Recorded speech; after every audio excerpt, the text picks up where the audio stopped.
Hai hai hai.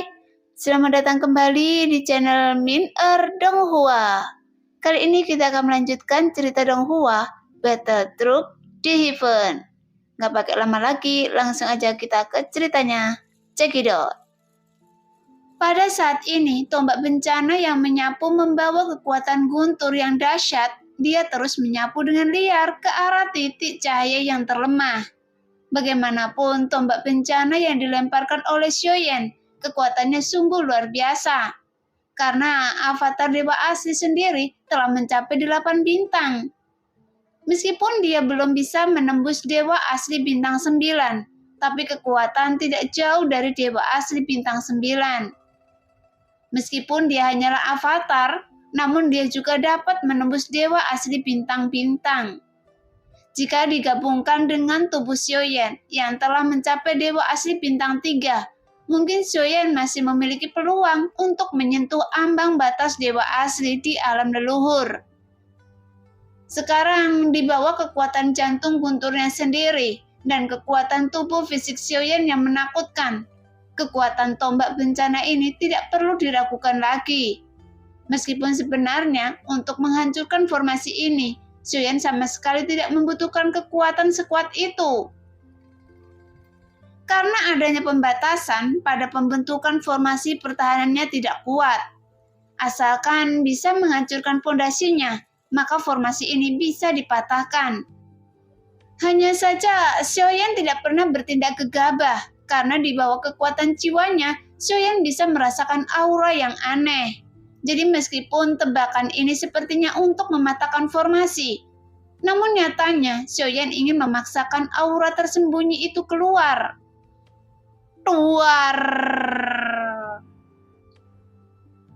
Tepat bencana mendekati titik cahaya yang terlemah, benar saja seperti yang diharapkan Xiaoyan. Pelangi panjang datang menyapu ke arah tombak bencana secara langsung. Kemudian keduanya bertabrakan dengan keras. Segera di bawah ledakan tersebut, kilatan guntur mengalir dari atas tombak bencana yang membuat seluruh langit diselimuti kilatan guntur yang menunjukkan betapa kuatnya kekuatan yang terkandung dalam tombak bencana. Namun pelangi panjang ini masih memblokir tembakan Xiaoyan. Tiba-tiba energi putih bangkit dan berubah menjadi kepalan tangan setinggi ratusan kaki. Kemudian ukurannya terus bertambah dalam sekejap mata, hingga akhirnya pukulan ini mencapai hingga ribuan kaki. Melihat adegan itu, pupil Xiaoyan tiba-tiba menyusut dan dia juga terkejut di dalam hatinya. Karena bahkan penguasa istana Wundian sebelumnya, tinggi tubuhnya hanya lebih dari 4.000 kaki dan tinjunya hanya berukuran 100 kaki. Tapi sekarang tinju ini bisa menutupi langit, hingga Xiaoyan juga cukup tercengang. Karena jika seluruh tubuh fisiknya diubah menjadi raksasa, sulit bagi Xiaoyan untuk membayangkan betapa besar tubuh pemilik tinju ini. Adapun ada banyak raksasa di dunia yang memiliki nafsu makan besar. Itu hanya Tai Su Senyi yang memiliki ukuran sangat besar. Hanya saja ukuran yang besar bukan berarti kuat. Hanya saja tubuh dewa asli ini sangat berbeda. Karena jika tubuh dewa asli semakin besar, maka semakin kuat kekuatannya. Dan semakin besar tubuhnya, itu juga berarti semakin tinggi ranah dewa asli tersebut. Sekarang Xiaoyan baru saja melakukan kontak dengan dewa asli bintang 9. Jadi saat melihat tinju yang sangat besar itu, energi dan darah dewa asli di tubuh Xiaoyan juga terasa mendidih karena ini. Sehingga saat kepalan tangan itu menabrak tombak bencana, kekuatan tombak bencana itu seperti belalang sembah, yang lengannya ingin memblokir kereta. Jadi saat keduanya bertabrakan, tombak bencana langsung terpental jauh. Pada saat yang sama, dengan cepat tinju yang besarnya 1.000 kaki sama sekali tidak berhenti, dan dia terus menyapu ke arah Xiaoyan dengan ganas. Sekarang ekspresi Xiaoyan berubah, karena secara logika, penguasa istana Wundian sudah menjadi yang terkuat di sini. Tapi bagaimana orang sekuat itu bisa disembunyikan?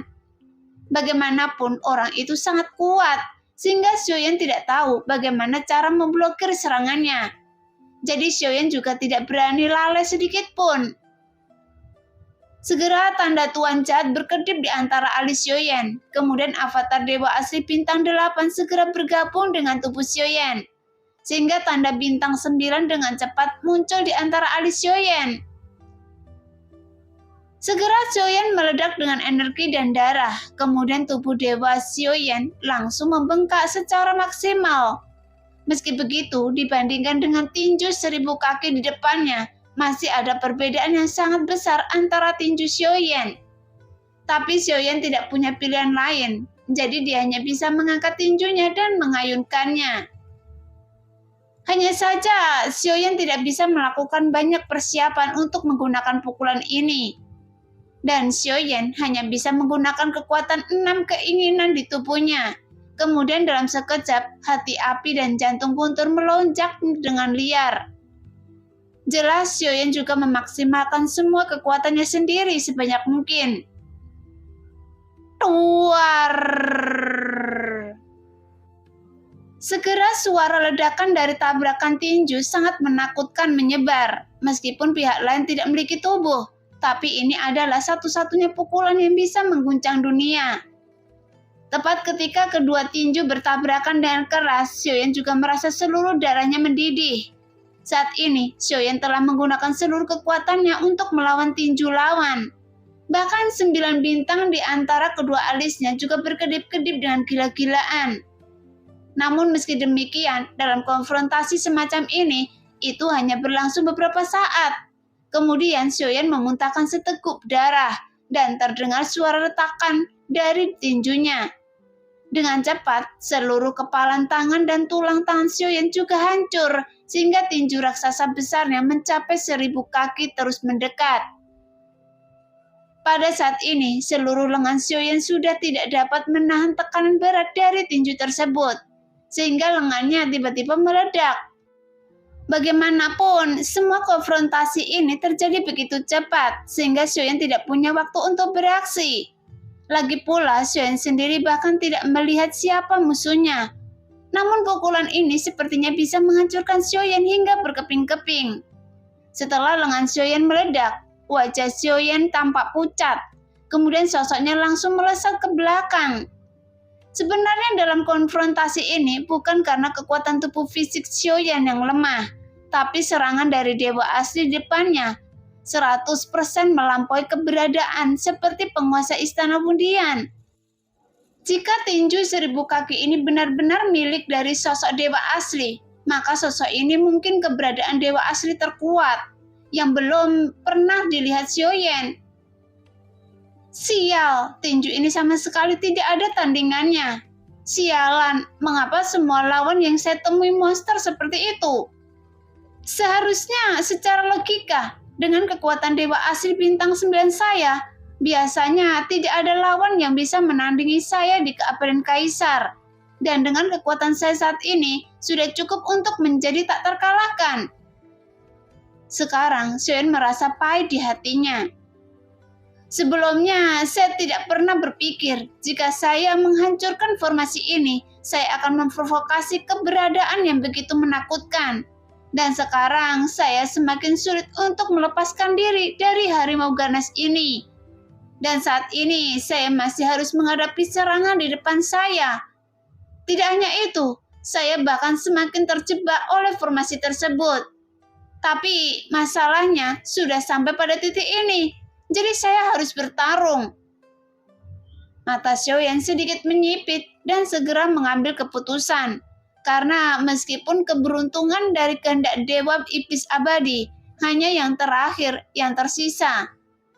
Sekarang Xiaoyan hanya bisa menggunakan kekuatan keberuntungan kehendak Dewa Iblis Abadi untuk menghadapi kesulitan di depannya terlebih dahulu. Namun, tepat ketika Xiaoyan hendak menggunakan kekuatan keberuntungan kehendak Dewa Iblis Abadi, tinju besar yang setinggi 1000 kaki tiba-tiba berhenti. Kemudian berubah menjadi kabut putih dan menghilang. Segera di dalam kabut tersebut, sesosok telanjang dari pinggang ke atas, berjalan keluar secara perlahan.